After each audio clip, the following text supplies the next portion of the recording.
a simple solution that I believe that could help steer things in the right direction and open up a bigger opportunity for dialogue to be had is open up your fridge and empty it. 7% of total emissions that are being incurred today are from food wastage. Now, here's a really interesting anecdote. The reality behind that statistic is that's rising.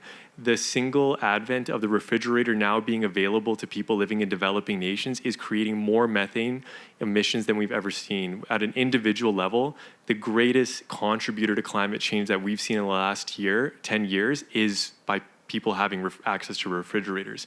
Now, living in a country like Canada, that seems kind of silly. We've always had refrigerators for the longest time that you can remember. But that one thing is a major factor, and that can help start changing the dialogue of how can we reduce our waste at a more personal level. That's really easy. Thanks, guys. These are great comments. So check your fridge is what I'm hearing there. Some great career opportunities, right? We need to engage youth. That's a big opportunity. That's a big solution space, right? Engaging our youth. They're engaged. They want to get amongst this.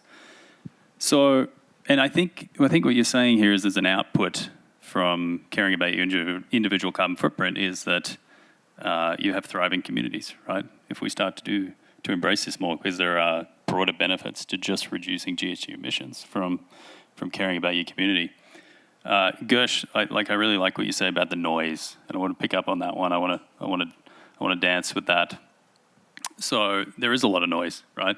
And we have climate deniers are pretty loud, and on the flip side of that, environmental activists are pretty loud, and there's a massive space in the middle.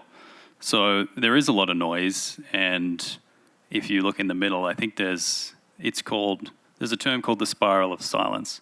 You know, where we don't feel empowered to really use our voices. We might take an action, but then we're not sharing that action. So we're not actually influencing change. So what I want to ask you both, you know, how do we dull the noise?